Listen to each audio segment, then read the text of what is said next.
et bienvenue sur cette capsule vidéo. Si vous êtes arrivé jusqu'ici, c'est que vous recherchez des informations sur les différents coûts à prendre en compte lors de vos achats en entreprise.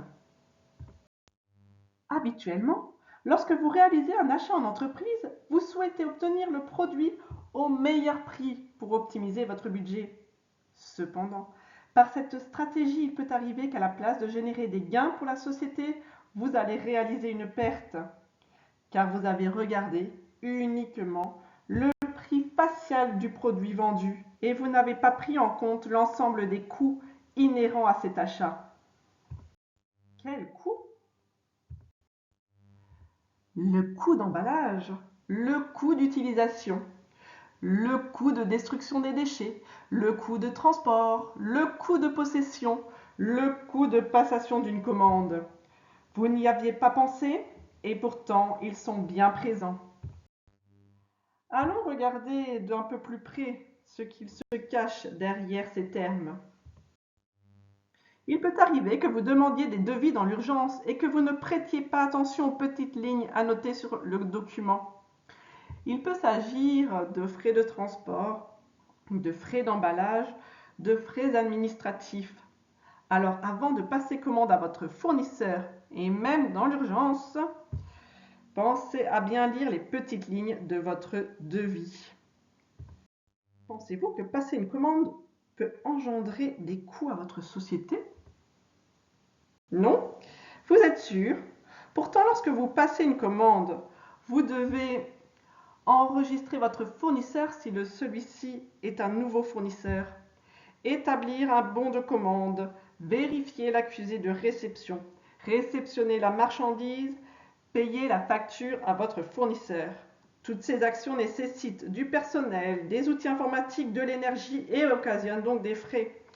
Alors, avant de passer une commande à un nouveau fournisseur qui vous propose une offre exceptionnelle ou multiplier les petites commandes auprès de vos fournisseurs habituels, calculez d'abord le coût de passation d'une commande dans votre société. C'est tout? Non, ce n'est pas tout. Une fois la marchandise réceptionnée, il va bien falloir la stocker. Il faudra donc louer ou acheter des locaux ou du terrain pour entreposer la marchandise. Contribuer à une assurance pour sécuriser vos biens. Investir dans des engins de manutention pour déplacer la marchandise et avoir du personnel pour effectuer toutes ces opérations. Sans compter que la marchandise stockée représente une sortie d'argent pour votre société. Alors, avant de profiter d'une remise sur des gros volumes, calculez d'abord le coût de possession de votre stock. Les emballages des articles que vous avez achetés vont également occasionner un coût pour votre société. Il s'agit par exemple des cartons, des palettes, de films d'emballage. Cette liste n'est pas exhaustive. Alors avant de passer commande auprès de votre fournisseur, demandez-lui comment sont conditionnés les produits et calculez le coût de destruction de vos déchets. Maintenant c'est sûr, je possède tous les éléments pour réaliser mes achats en connaissance de cause.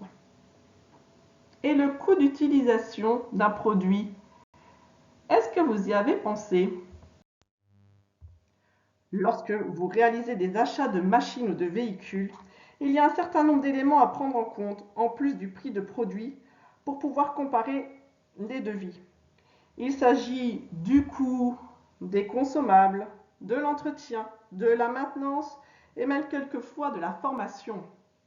Alors, avant d'acheter une imprimante, un compresseur, un chariot élévateur, pensez à demander l'ensemble des coûts inhérents à cet achat à votre fournisseur et calculez le coût d'utilisation de votre produit. Cela vous évitera de mauvaises surprises par la suite. Vous voilà maintenant bien averti pour effectuer vos achats et obtenir de nombreux gains qui permettront d'augmenter directement la rentabilité de votre société et rendre vos collaborateurs satisfaits. Merci pour votre suivi.